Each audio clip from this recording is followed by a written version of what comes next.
ভীষণ tours BD নিবেদিত পর্যটন শিল্প বিষয়ক আলোচনা অনুষ্ঠান পর্যটনের 10 দিগন্ত দেখার জন্য আপনাদেরকে স্বাগত জানাচ্ছি। আমি আবু রায়হান সুমন। আমাদের মাঝে আজকে স্টুডিওতে উপস্থিত আছেন জনাব মোখলেসুর রহমান, যিনি ট্যুরিজম ফাউন্ডেশনের প্রেসিডেন্ট, এবং একই সাথে উনি পর্যটন বিষয়ক লেখক, গবেষক এবং চিন্তক। স্যার, আপনাকে আমাদের মাঝে স্বাগত জানাচ্ছি। ধন্যবাদ। আপনার যথারীতি স্যার, আমরা এই বইটি নিয়েই আবার আলোচনা করব। এই বইয়ের 4th নম্বর চ্যাপ্টারে আপনার যেটা বলা আছে যে মানে পর্যটনকে কখন শিল্প হিসেবে ঘোষণা দেওয়া হলো, এই নিয়ে বিস্তারিত বলা আছে। তো ওই বইটা পড়তে পড়তে আমার নিজের ভিতরে একটা প্রশ্ন জেগেছে, সেটা হচ্ছে বাংলাদেশের বয়স তো মোটামুটি 53-54 বছর। তো বাংলাদেশের শুরু থেকেই পর্যটন ছিল, 73 সাল থেকেই 73 সাল থেকেই ছিল। তো এখন আমরা সরকারের বিভিন্ন মহল থেকে বিভিন্ন সময় জানতাম যে পর্যটনকে শিল্প হিসেবে ঘোষণা করা হয়ে গেছে বা পর্যটন একটা শিল্প। কিন্তু আপনার এই বইয়ে দেখলাম যে 2022 সালের শিল্প নীতিতে পর্যটনকে শিল্প হিসেবে ঘোষণা করা হলো। তো এখন আমার প্রশ্ন হচ্ছে যে সরকারের বিভিন্ন মহল থেকেই যেহেতু আমরা জানতাম যে পর্যটন শিল্প, আবার 2022 সালে ঘোষণা করা লাগলো, তাহলে এখন কি এই ব্যাপারে পর্যটনকে যে শিল্প হিসেবে ঘোষণা করাতে হবে, এই ব্যাপারে কি সরকারের কিছু অংশের উদাসীনতা ছিল, নাকি সরকারের সেই মহল, সংশ্লিষ্ট মহল আসলে ওই গুরুত্বটাই বোঝে নাই যে পর্যটনকে শিল্প হিসেবে ঘোষণা করা দরকার? ধন্যবাদ। আমি শুরুতেই দর্শক শ্রোতাকে আহ্বান জানাচ্ছি আজকের এই গুরুত্বপূর্ণ বিষয়টির আলোচনা শুনবার জন্য। 2010 সালে যখন জাতীয় পর্যটন নীতিমালা হয়, তখন সেখানে প্রথম পর্যটন শিল্প এই কথাটি লেখা হলো। ইতিপূর্বে বিভিন্ন কাগজ, প্রজ্ঞাপন সেগুলিতে লেখা হয়েছে, কিন্তু ট্যুরিজম পলিসিতে এই প্রথম পর্যটন শিল্প একটা ডকুমেন্টে লেখা হলো।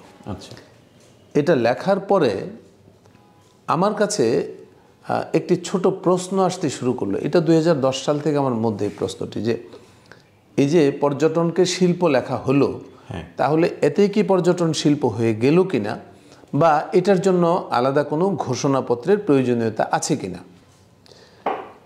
এই বিষয়টি আমার কাছে প্রশ্নবিদ্ধ হতে শুরু করলো। আমরা এরপরে যখন দেখলাম যে পর্যটনের যারা নানান ধরনের কার্যক্রম করেন, তারা পর্যটন শিল্প হিসেবে যে মর্যাদা অথবা যে সুযোগ সুবিধাগুলি সরকারের পক্ষ থেকে পাওয়ার কথা, সেটি পাচ্ছে না।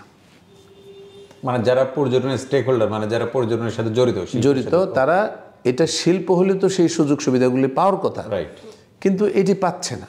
এটি না পাওয়ার প্রেক্ষিতে তখন মনে হলো যে তাহলে কি শিল্প ঘোষণা করা হয় নাই। আচ্ছা। তো আমার এক বড় ভাই, তিনি শিল্প মন্ত্রণালয়ের অতিরিক্ত সচিব ছিলেন, তার সাথে বিষয় নিয়ে আমি কথা বলি প্রথম। এটা কত সালে? এটা 2018-19 সালে। আচ্ছা। উনি তখন ওখানে পোস্টেড হয়, কারণ এর পূর্বে ওনার পর্যটন মন্ত্রণালয়ে উনি ডিএস ছিলেন। আচ্ছা। ওনার সাথে একদিন কথা বলতে গিয়ে তাকে জিজ্ঞেস করলাম যে আপনি পর্যটন মন্ত্রণালয়ে ছিলেন এবং এরপরে এখন আপনার শিল্প মন্ত্রণালয়ে আপনি আছেন, তাহলে এই যে পর্যটনকে কি শিল্প ঘোষণা করা হলো, বা এটা কোন মন্ত্রণালয়ের ঘোষণা করার কথা? তিনি আমাকে প্রথম জানালেন যে এটি শিল্প ঘোষণা করা হয়নি।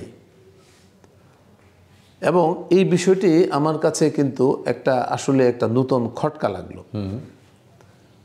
তো ওই সময়ই উনি আমাকে ওই মন্ত্রণালয়ের একজন সিনিয়র অ্যাসিস্ট্যান্ট সেক্রেটারি সলিমুল্লাহ, তার সাথে আমাকে ডেকে পরিচয় করে দেন। কোন মন্ত্রণালয়টা? শিল্প মন্ত্রণালয়। উনি তখন শিল্প মন্ত্রণালয়ের এডিশনাল সেক্রেটারি। সেই সলিমুল্লাহ এখনও শিল্প মন্ত্রণালয়ে আছেন এবং এখন তিনি শিল্প মন্ত্রণালয়ের অতিরিক্ত সচিব। এখন উনি এখনও চাকরিতে আছেন, তখন উনি সিনিয়র অ্যাসিস্ট্যান্ট সেক্রেটারি ছিলেন। এই সলিমুল্লাহর সাথে যোগাযোগ করে প্রথম আমরা এই বিষয়টিকে নিয়ে চলতে শুরু করি। সেই গল্পে আসছি পরে। আচ্ছা। কিন্তু ওই সময়টাতে আমি প্রথম নিশ্চিত হলাম যে এটি শিল্প ঘোষণা করা হয়নি। এইখান থেকে জানার পরে আমাদের ট্যুরিজম ইন্ডাস্ট্রির সাথে যারা জড়িত এবং এই বিষয়ে যারা বিজ্ঞ মানুষ, সিনিয়র মানুষ, তাদের সাথে যখন কথা বলতে গেলাম, তারা প্রত্যেকেই আমাকে বললেন যে না, এটি ইতিমধ্যেই শিল্প ঘোষণা করা হয়েছে, এটা মানে শিল্প মন্ত্রণালয় বিষয়টি জানে না। অদ্ভুত। তো এইটাকে কেন্দ্র করে হ্যাঁ, আমরা শিল্প মন্ত্রণালয়ের সাথে আমি ট্যুরিজম ফাউন্ডেশনের পক্ষ থেকে এবং শিল্প মন্ত্রণালয় এবং পর্যটন মন্ত্রণালয়, এই 3 মন্ত্রণালয়ে যখন আমরা প্রথম বৈঠক করি, এর পিছনে একটু গল্প আছে, সেটা আমি বলছি পরে। প্রথম যখন বৈঠক করি, সেই বৈঠকে পর্যটন মন্ত্রণালয় থেকে যিনি এসেছিলেন, তিনি একজন ডিএস ছিলেন, এক ভদ্রমহিলা। তিনি এসে প্রথম গড়গড় করে বলে দিলেন যে এটাকে শিল্প ঘোষণা করা হয়েছে। আচ্ছা, কিন্তু পর্যটনকে শিল্প ঘোষণা করার কোনো এখতিয়ার পর্যটন মন্ত্রণালয়ের নেই। বাংলাদেশে যত ধরনের শিল্প আছে, এটা সকল শিল্পের শিল্প ঘোষণা করার দায়িত্ব হলো শিল্প মন্ত্রণালয়ের। রাইট। তো সেটা একটা বড় আন্দোলন চললো, সেই গল্পে পরে আসছি। কিন্তু তার পূর্বে আমি যেটি বলে নিতে চাই সেটি হলো, এই যে শিল্প ঘোষণা করলো না, এটা হয়তো সরকার জানতোই না যে এটা শিল্প ঘোষণা করা হয়েছে অথবা হয়নি। এটা আমার কাছে প্রথম মনে হলো। দ্বিতীয় যে বিষয়, এই ট্যুরিজম ইন্ডাস্ট্রির সাথে যেসব স্টেক হোল্ডার্সরা আছেন, ওনারাও জানতেন না যে এটা শিল্প ঘোষণা করা হয়েছে কি হয়নি।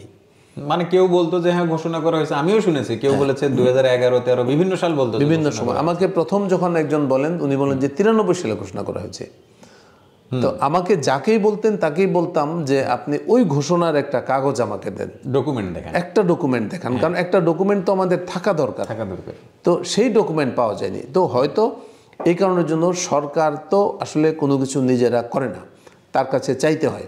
এটা হয়তো এই ট্যুরিজম ইন্ডাস্ট্রির পক্ষ থেকে কখনো চাওয়া হয়নি, ল্যাকিংস ছিল আসলে। এই ল্যাকিংটা হয়তো আমাদেরই ছিল। আমি এটাকে ল্যাকিংটা আমি সরকারকে না দিই, আমাদেরই দিই, কারণ আমরা চাইলে হতো। কারণ আমরা পরে যখন চেয়েছি তখন কিন্তু হয়েছে এটা 22-এ। আচ্ছা, তো এটা তার মানে আমাদের যারা ইন্ডাস্ট্রি লিডার আছেন বা প্রাইভেট আছেন, আসলে এই দিক থেকেও একটা ব্যাপার ছিল। আর একটু মানে আমরাও আসলে আগে থেকেই চাইতে পারতাম ব্যাপারে এরকম। আচ্ছা, এই বইয়ে স্যার আমি আর একটা জিনিস দেখলাম, সেটা হচ্ছে বাংলাদেশ ব্যাংক কর্তৃক ট্যুরিজমকে 2009 সালে এসএমই খাতে অন্তর্ভুক্ত করা হয়। এটা সম্ভবত ট্যুরিজম ফাউন্ডেশনেরই একটা আবেদন থেকে। হ্যাঁ, এখানে আমি বিষয়টা একটু বলে নেই, একটু বই থেকে আমি দেখেই বলছি। আচ্ছা, আমি স্যার একটু প্রশ্নটাকে শেষ করবো। হ্যাঁ, শিওর।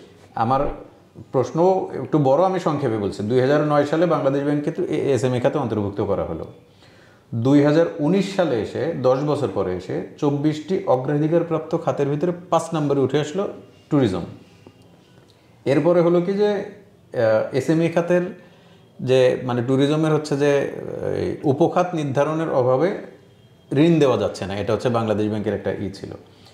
এখন হচ্ছে ট্যুরিজমের উপখাত তো নির্ধারণ করা হয়ে গেছে, এসএমই খাতেও আছে ট্যুরিজম। তো এখন কি ট্যুরিজমের এই শিল্পের লোকজন কি লোন পাচ্ছে? হ্যাঁ, এইখানে এই আলোচনাটা করতে গেলে গোড়ার দিক থেকে ধরে পুরো আলোচনাটা করি, তাহলে পরিষ্কার হবে। প্লিজ। এখানে আমি কয়েকটা তথ্য দিতে চাই। জি প্লিজ। বাংলাদেশ ট্যুরিজম ফাউন্ডেশন, এটি আমরা রেজিস্ট্রেশন পাই সরকারের কাছ থেকে 2009 সালে। আচ্ছা, এটি রেজিস্ট্রেশন পাওয়ার 2 মাসের মধ্যে আমি বাংলাদেশ ব্যাংকের গভর্নর বরাবরে একটি চিঠি লিখি। একটি চিঠি লিখে এটাকে এসএমই আওতাভুক্ত করতে বলি, কারণ ওই সময় আমাদের এসএমই ফাউন্ডেশন নানান বিষয় নিয়ে কাজ করছিল এবং আমি এসএমই ফাউন্ডেশনের সাথে কথা বলে দেখি যে তারা ট্যুরিজমকে যুক্ত করে নাই। তাহলে আমার যাওয়ার দরকার কোথায়? তারা আমাকে প্রথম বলল যে এইটি বাংলাদেশ ব্যাংক যদি এসএমই খাতভুক্ত করে দেয় তাহলে আমরা এটাকে যুক্ত করব। এবং এরপরে তখন গভর্নর মহোদয় বরাবরে আমি চিঠি লিখি, তখন ডক্টর আতিউর রহমান গভর্নর ছিলেন। আচ্ছা, এই চিঠিটি পাওয়ার পরেই তিনি আমাকে ডেকে পাঠান, আপনাকে মানে ট্যুরিজম ফাউন্ডেশনের সভাপতিকে ডেকে পাঠান, যেহেতু আমি সাইন করে পাঠাই চিঠিটা। এবং তারপরে ওনার সাথে 2 দফা বৈঠক হয়। বৈঠক হওয়ার পরে একটি চিঠি ইস্যু করেন। এই চিঠির, আমার এই আর্টিকেলের মধ্যে এই চিঠির রেফারেন্সটি মেনশন করা আছে। এই চিঠির রেফারেন্স দিয়ে আমরা চেয়েছিলাম যে এটাকে শুধু এসএমই খাতের আওতাভুক্ত করা হোক। সেইখানে তারা এসএমই খাত না, শুধু তারা বললেন পুনঃ অর্থায়নযোগ্য এসএমই, এই একটা কথা বলে দিলেন। পুনঃ অর্থায়নের অর্থ হলো এই যে এসএমই খাতে যদি লোন হয় 9% রেটে, তাহলে পুনঃ অর্থায়নযোগ্য খাতে এই লোন হয় 4% থেকে 4.5% রেট অফ ইন্টারেস্টে। ও আচ্ছা, প্রায় অর্ধেকের রেট অফ ইন্টারেস্ট। তাহলে এইটা একটা খুব মজার বিষয় যে আমরা শুধু এসএমই চেয়েছিলাম, কিন্তু সেটা পুনঃ অর্থায়নযোগ্য খাতের মধ্যে ওনারা যুক্ত করে দিলেন। এই একটা বড় ঘটনা। পুনঃ অর্থায়নের অর্থ হলো এই যে 9% যদি রেট অফ ইন্টারেস্ট হয়, তাহলে 4.5% দেবে পার্টি আর 4.5% দেবে সরকার। এইটাকে এই পরিমাণ গুরুত্বের সাথে বাংলাদেশ ব্যাংক বিবেচনা করে। তো এটা হলো 2009-এর ঘটনা। বাংলাদেশ ব্যাংক এরপরে এটা এসএমইর আওতাভুক্ত থেকে যায় এবং বাংলাদেশ ব্যাংক এরপরে তাদের নানান ধরনের এসএমইর মধ্যে 24টা এসএমই খাতকে যুক্ত করে। এই এসএমই খাত এটা যেহেতু ডে ওয়ানেই এটা পুনঃ অর্থায়নযোগ্য করা হলো, সেই কারণের জন্য তারা গুরুত্বের বিবেচনায় এটাকে 24-এর মধ্যে 5 নম্বর সিরিয়ালে জায়গা দেয়। এখন 5 নম্বর সিরিয়ালে যখন ওনারা জায়গা দেন, তখন তারা একটা সংকটে পড়ে। যে কথাটা তুমি একটু আগে বলেছো, হ্যাঁ, শুধু এটা না, প্রথম সংকট হলো যে ওনারা খবর নিয়ে দেখেন যে পর্যটনকে শিল্পই ঘোষণা করা হয়নি। আচ্ছা, তখন ওনারা একটা সংকটে পড়েন এবং ওনারা এই বিষয় নিয়ে আমার সাথে বাংলাদেশ ব্যাংকের একজন এক্সিকিউটিভ ডিরেক্টর, তার সাথে বিস্তারিত আলোচনা হয়েছে। তো তিনি বললেন যে তখন আমরা ভাবলাম যে এটাকে শিল্প থেকে বের করতে হবে, তাহলে স্মল অ্যান্ড মিডিয়াম এন্টারপ্রাইজের মধ্যে রাখবো। এখন স্মল অ্যান্ড মিডিয়াম এন্টারপ্রাইজের মধ্যে যে রাখবো, তাহলে পর্যটন বললে আমি কতটুকু আমি বুঝবো, তাহলে এর উপখাতগুলি কি, তাহলে এরিয়াটা এটা না থাকার জন্য তারা কাজটা করতে পারেনি। তাহলে ওরা দুইটা জায়গাতে আটকা পড়ে যায়। তো এর পরবর্তীতে উপখাত যখন নির্ধারিত হলো, এই উত্তরটা দিয়ে আবার ওই পুরোনো আলোচনা যাচ্ছি। জি প্লিজ। এই উপখাতগুলি যখন নির্ধারিত হলো, তখন আমি যদ্দূর জানতে পেরেছি যে বাংলাদেশ ব্যাংক এখন এটাকে কেন্দ্র করে একটা ট্যুরিজম এসএমই গাইডলাইন নামে আলাদা একটা গাইডলাইন তৈরি করছে নতুন করে।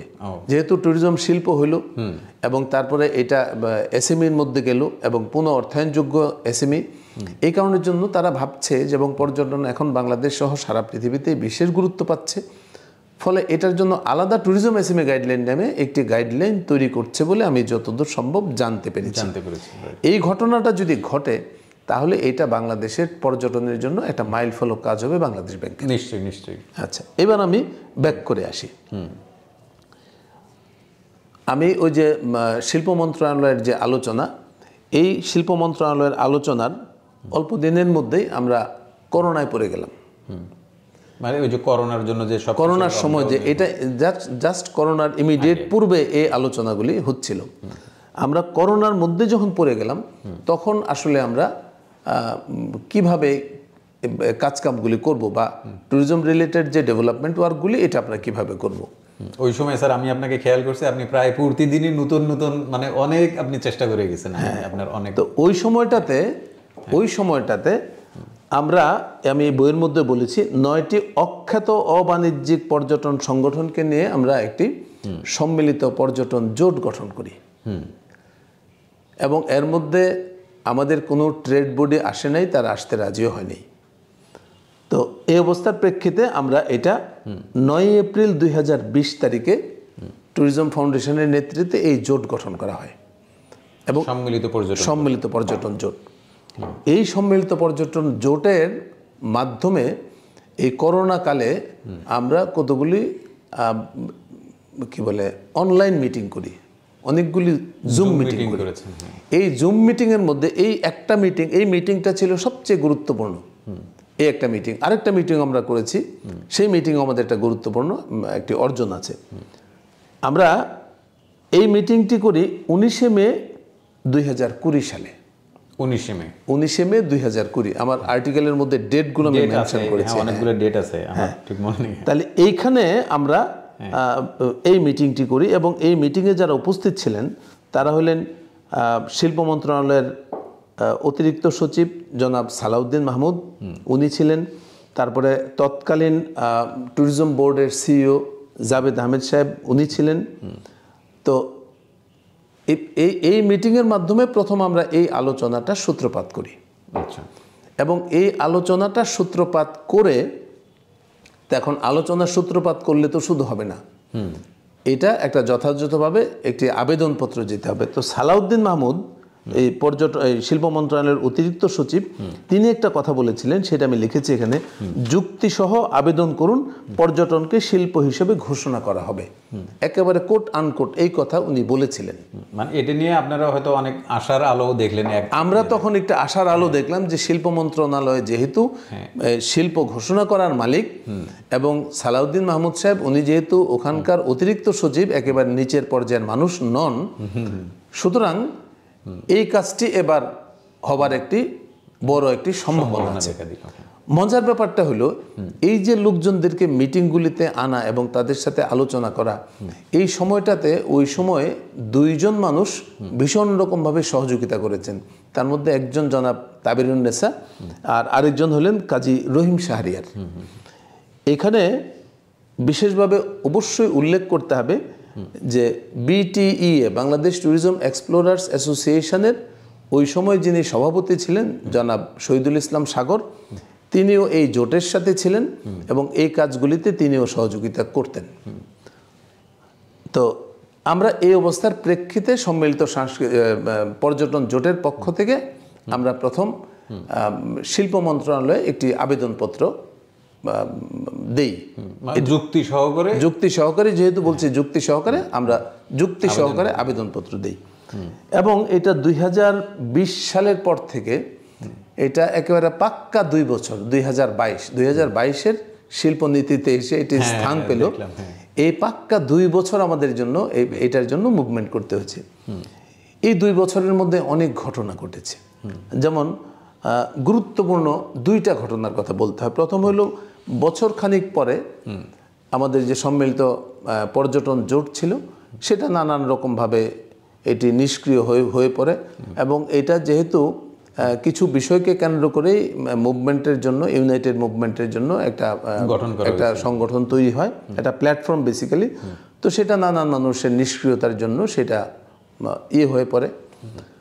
তো সেটা নিষ্ক্রিয় হয়ে পড়ার প্রেক্ষিতে ট্যুরিজম ফাউন্ডেশনের কোনো জায়গা থাকে না যে তাকে দায়িত্বটি নিতে হয়। এই কারণের জন্য যে আমি যেহেতু সম্মিলিত সাংস্কৃতিক জোটের আহ্বায়ক ছিলাম, সম্মিলিত পর্যটন জোটের আহ্বায়ক ছিলাম, সমস্ত করেসপন্ডেন্সগুলি যেহেতু আমার সিগনেচারে করতে হতো, কথা বলতে হতো আমাকে, ফলে আমার আর এখান থেকে সরার কোনো জায়গা থাকলো না।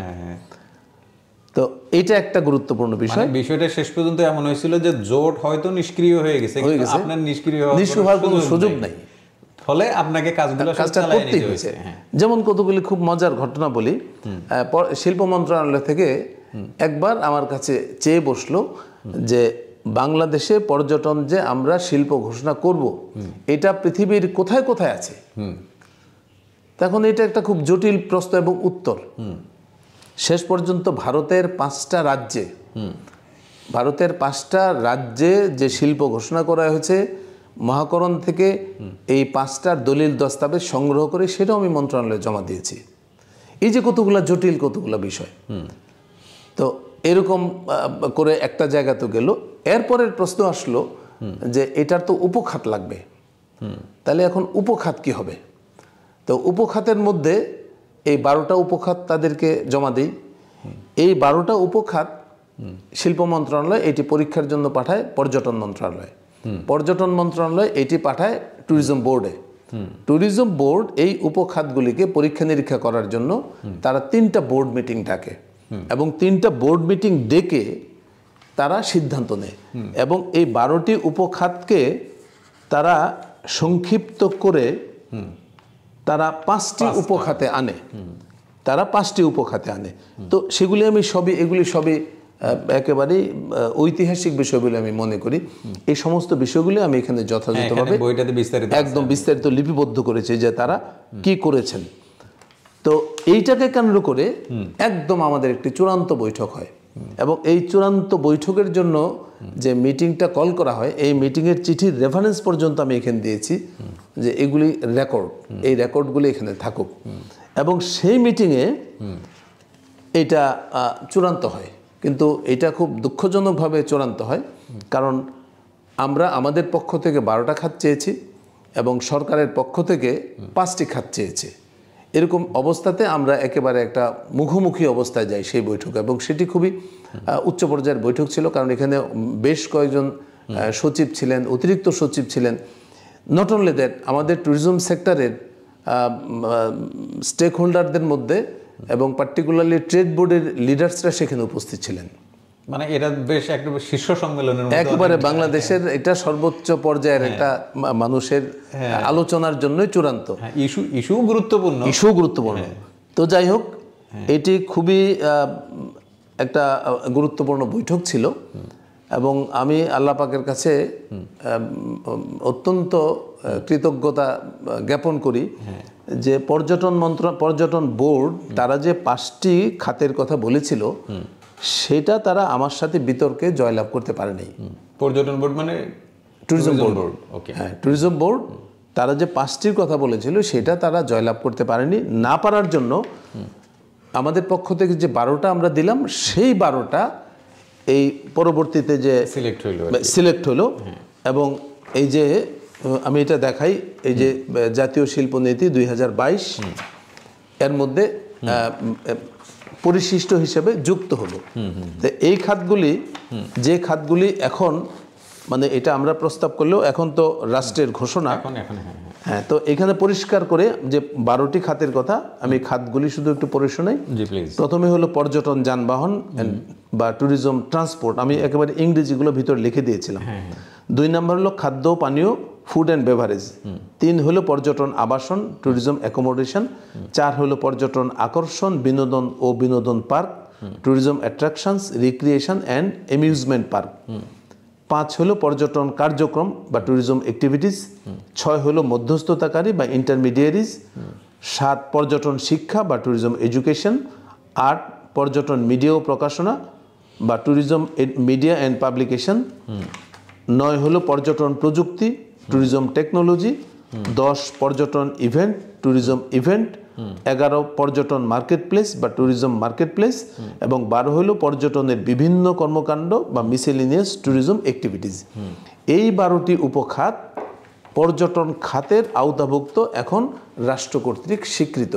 এটি আমাদের অত্যন্ত আনন্দের একটি বিষয়।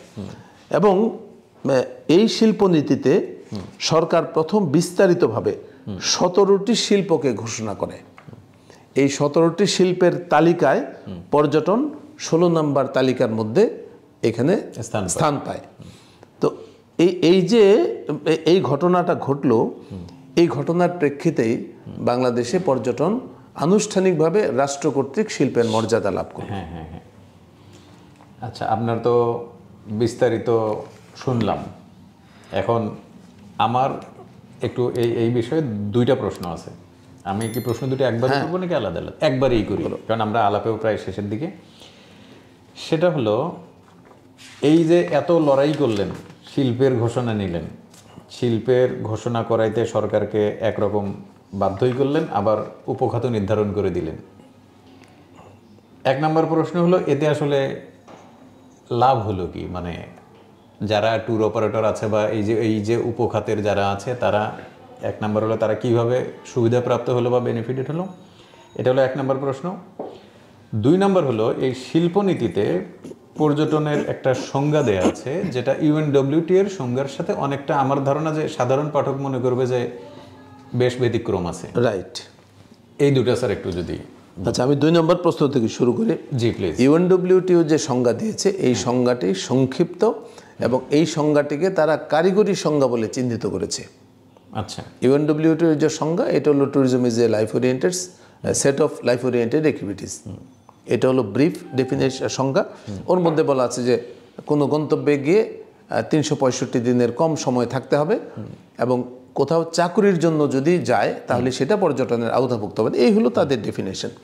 এটাকে তারা টেকনিক্যাল ডেফিনেশন বলছে। আচ্ছা, এখন আমাদের এখানে যে সংজ্ঞাটা দিয়েছে, এই সংজ্ঞাটা যারা লিখেছেন বিষয়গুলিকে নানানভাবে এই লেমেনের মতো কাভার করার চেষ্টা করেছেন।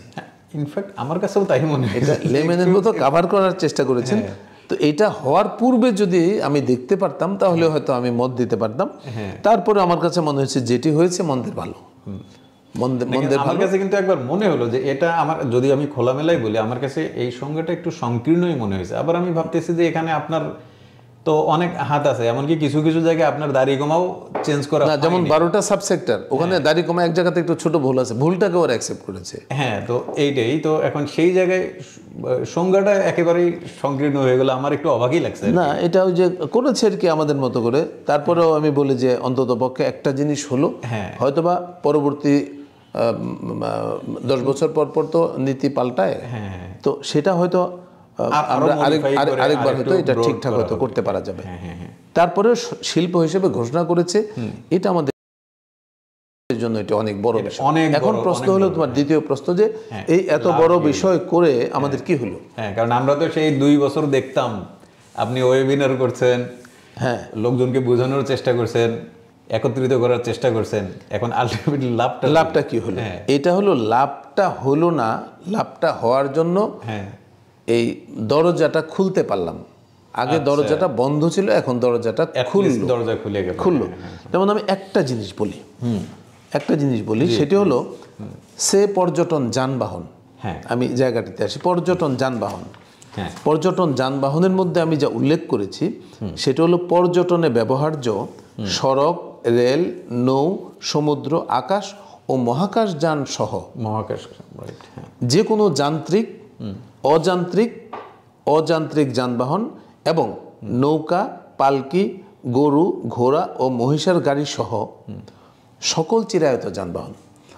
অর্থাৎ কোনো যানবাহনকে আমি বাদ দিই নেই। এখন প্রশ্ন হলো যে এই এত বড় যানবাহনকে যুক্ত করে আমাদের কি হলো, লাভটা কি? লাভটা এইটা। এখন এইটাকে কেন্দ্র করে এখন লাভটা নেওয়ার পালা।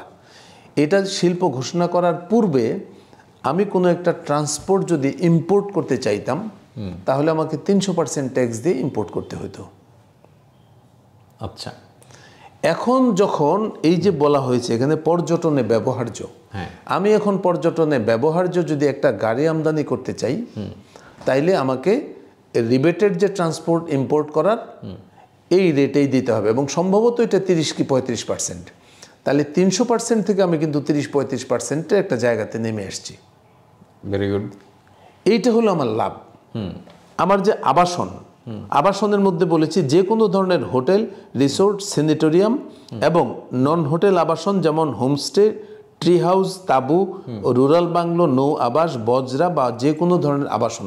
তাহলে এই আবাসন, এই সমস্ত ধরনের আবাসনকে যখন আমি এখানে আনলাম, তখন আমি এই আবাসন সৃষ্টির জন্য বা এই আবাসন গড়ে তোলার জন্য আমি বাইরে থেকে আমার যদি কোনো যন্ত্র বা যন্ত্রাংশ আমার হোটেল বা কোনো কিছুর জন্য ইম্পোর্ট করে আনতে চাই, তাহলে সেখানেও কিন্তু আমার বিপুল পরিমাণ ইম্পোর্ট ট্যাক্স আমাকে মৌকুব করার সুবিধা আছে। কারণ এখন সে শিল্পের ক্ষেত্রে যেমন অগ্রাধিকার ভিত্তিতে গ্যাস লাইন দিতে হবে, তো আমি আগে হোটেল তৈরি করলে আমি এই অগ্রাধিকারটা পেতাম না, এখন আমি সেই অগ্রাধিকারের ভিতর প্রবেশ করলাম। মানে আমরা কি এই সুবিধাগুলো অলরেডি পাইতেছি? এই সুবিধাগুলি অলরেডি পাওয়ার জন্যই আমরা শিল্প, এবং সকল শিল্পের জন্য যে কমন ঘোষণাগুলি আছে, আমরা সেই কমন ঘোষণার ভেতর কিন্তু আমরা প্রবেশ করেছি। এখন আমরা সেই ঘোষণাগুলি, মানে সেই সুবিধাগুলি পাওয়ার অধিকারী আমরা। আগে আমরা অধিকারী ছিলাম না, কারণ আমাদেরকে বলা হতো যে তোমরা এটা পাবা না, কারণ তোমরা শিল্প না। বিষয়টা হলো এই জায়গাতে।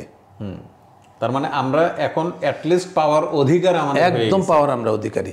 যেমন একটা বিষয় নিয়ে আমি কথা বলেছি, এই ট্যুর অপারেটরদের নেতৃবৃন্দের সাথেই কথা বলেছি, যে আপনারা ট্যুরিজম এক্সপোর্টটাকে আপনারা অপ্রচলিত সেবা রপ্তানি এই হিসাবে একটি স্বীকৃতি নেন। এই স্বীকৃতিটা কার কাছে নেবে? পর্যটন মন্ত্রণালয় না শিল্প মন্ত্রণালয়? না, এটা শিল্প মন্ত্রণালয়। এটা হলো সম্ভবত এনবিআর অথবা বাণিজ্য মন্ত্রণালয়। ও আচ্ছা আচ্ছা। তাহলে তাদের কাছ থেকে যখন অপ্রচলিত সেবা খাত হিসেবে যখন এই স্বীকৃতি নেওয়া যাবে, তখন সেখানে বড় একটি রিবেট অথবা এই ইনসেন্টিভ পাওয়ার ব্যবস্থা আছে। তাহলে এটা ইতিপূর্বে ছিল না। এটা এখন যখন শিল্প হলো তখন এই দরজাটা খুলে এই দরজাটা মানে খোলা হয়েছে। এই জন্যই বলতে চেয়েছিলাম যে আমরা এখন অনেকগুলি সুযোগ সুবিধা পাওয়ার একটা অধিকার প্রাপ্ত হয়েছে। তো আমি চেষ্টা করেছি সর্বোচ্চ পরিমাণে এই 12টা খাতের ভেতর সর্বোচ্চ পরিমাণের বিষয়গুলি ঢোকানোর জন্য, যেন কোনোটা বাদ না পড়ে। যেমন পর্যটন গ্রাম, পর্যটন গ্রামকে আমি শিল্পের আওতাভুক্ত করেছি। এটা কিন্তু খুব জটিল এবং কঠিন কাজ। পর্যটন গ্রাম আইডিয়াটাও নতুন, আইডিয়া তো যেমন তেমন, মানে আমাদের সরকার এই জিনিস যদি বা এটা যারা অনুমোদন দিয়েছেন তারা যদি বিষয়গুলো বুঝতেন তাহলে হয়তো অনুমোদন নাও দিতে পারতেন। কিন্তু পর্যটন গ্রাম এটাকেও আমি পর্যটন শিল্পের আওতাভুক্ত করেছি। আরও একটা জিনিস দেখাই, পর্যটন প্রযুক্তি। প্রযুক্তির মধ্যে কি কি বলেছি? পর্যটনের সাথে প্রত্যক্ষ ও পরোক্ষভাবে সম্পৃক্ত, প্রত্যক্ষ এবং পরোক্ষভাবে সম্পৃক্ত কি কি টেকনোলজিগুলি? Digital technology, mechanical technology, electrical, electronics, biological. এই বায়োলজিক্যাল টেকনোলজিও আমার এখন পর্যটন টেকনোলজি, ট্যুরিজম টেকনোলজির মধ্যে অন্তর্ভুক্ত। হ্যাঁ, জেনেটিক প্রযুক্তি, বায়োমিমিক্রি, এইসবকেও আমি পর্যটনের অন্তর্ভুক্ত পর্যটন শিল্পের অন্তর্ভুক্ত করেছি। তো সুতরাং আমি চেষ্টা করেছি, এগুলি হয়তো আমাদের এখন কাজে লাগছে না, 50 বছর পরে তো কাজে লাগবে। রাইট, 50 বছর পরে আমাদের পরের প্রজন্ম বা তার পরের প্রজন্ম, ওরা যখন এই বায়োমিমিক্রিকে পর্যটনের সাথে যুক্ত করে নতুন কোনো প্রযুক্তি উদ্ভাবনে যাবে, তখন এটা একটা শিল্পের মর্যাদার মধ্যে এবং একটা সম্মানিত অবস্থার মধ্যে আসবে। তো ভবিষ্যৎ প্রজন্ম এইটুকু যেন বলতে না পারে যে অন্ততপক্ষে আমরা কথা চিন্তা করা হয়নি। তা আমি যতটা সম্ভব অন্ততপক্ষে 50-100 বছরের সামনের চিন্তা করে ভিতরে বিষয়গুলিকে যুক্ত করেছি। এরপরে সময় হলে হয়তো আরও নতুন কিছু জিনিস যুক্ত হতে পারে, কিন্তু যতদূর পর্যন্ত আমার বোধগম্যতার মধ্যে থাকার কথা আমি সেটুক দিয়ে চেষ্টা করেছি যেন পুরো বিষয়টা পর্যটনের মধ্যে আসে। এবং এতে করে পর্যটনের এরিয়াটা এত বড় একটা এরিয়া হলো যে এইটা সম্ভবত, আমি সম্ভবত বলছি যে জাতিসংঘ বিশ্ব পর্যটন সংস্থা ওরাও সম্ভবত এত বড় এলাকাকে পর্যটনের খাতের মধ্যে আনে নাই। এইটা স্যার আমি তো জাতিসংঘের পর্যটন সংস্থার কথা জানি না, কিন্তু আমি এটা বারবার পড়ার পরে আমার কাছে এমনিও আমি চেষ্টা করেছিলাম যে আচ্ছা দেখি যে আমি একটা খাত পাই কিনা যে আপনাকে বলবো যে আপনি তো এটা ঢুকাতে পারতেন। তো আমার কাছেও মানে ব্যক্তি আমি অনেক ছোট, কিন্তু আমার কাছেও ওরকম কোনো কিছু মনে হয়নি যে আপনি কোনো একটা কিছু বাদ দিয়েছেন অথবা নতুন আর একটা কিছু ঢুকানো যেত। এখন পর্যন্ত আমি চেষ্টা করেছি, কারণ শুধু এই উপখাতগুলি তৈরি করবার জন্য আমি অন্ততপক্ষে 3 মাস সময় নানান ধরনের রেকর্ড, ডকুমেন্ট, গবেষণাপত্র, অন্যান্য জায়গায় প্র্যাকটিস, আমার সাধারণ জ্ঞানের যদ্দূর কোলায় এই সবগুলো বিষয় নিয়েই এটাকে সমৃদ্ধ করবার জন্য চেষ্টা করেছি আর কি। জি স্যার, আমাদের পক্ষ থেকে এর জন্য আলাদা একটা স্পেশাল একটা ধন্যবাদ জানাই। তো স্যার আজকে তো আমাদের সময়ও বেশ খানিকটা চলে গেল, তো আমরা এর পরের পর্বে আপনার একটা ট্যুরিজম ব্যাংকিং নিয়ে আমি ভাবছিলাম যে আজকে একটু হলেও টাচ দিব, তো হবে না, তো আমরা নিশ্চয়ই সামনের পর্বে ট্যুরিজম ব্যাংকিং নিয়ে কথা বলবো। তো আপনাকে অনেক ধন্যবাদ, আপনি আমাদেরকে অনেক সময় দিলেন এবং একই সাথে খুবই গুরুত্বপূর্ণ কথা আলোচনা হলো। তোমাকেও ধন্যবাদ, দর্শক শ্রোতা যারা দেখলেন আপনাদেরকে অশেষ ধন্যবাদ। আমি সবসময় বলি যে পর্যটনটিকে বুঝতে হবে এবং পর্যটনটিকে আমার নিজের মতো করে বুঝতে হবে এবং নিজের মতো করে ধারণ করতে হবে, কারণ পর্যটন আসলেই a set of life oriented activities. ধন্যবাদ। জি, আপনাকেও স্যার অনেক ধন্যবাদ। সম্মানিত দর্শক, আজকের আলোচনা এই পর্যন্তই। নিশ্চয়ই মনোযোগ দিয়ে শুনলেন বাংলাদেশ পর্যটনকে কিভাবে শিল্প হিসেবে ঘোষণা দেওয়া হলো। শিল্পের সুবিধাগুলো হয়তো পর্যটনের স্টেক হোল্ডাররাই বেশি পাবে। এখন পর্যটক হিসেবে আপনারা কতটুকু কি সুবিধা পাবেন প্রশ্ন সেটা আসতেই পারে। তবে যেহেতু পর্যটনকে শিল্প হিসেবে ঘোষণা করা হয়েছে, যে আলোচিত সুবিধাগুলো যখন পর্যটন উদ্যোক্তারা পাবেন তখন নিশ্চয়ই আপনারাও এটা ভোগ করবেন, সেই সুবিধাগুলো ভোগ করবেন। বাংলাদেশ পর্যটন দীর্ঘজীবী হোক, বাংলাদেশ পর্যটন সামনে খুব দুরন্তভাবে এগিয়ে যাক, সেই প্রত্যাশা রেখেই আজকের আলোচনা এখানেই শেষ করছি।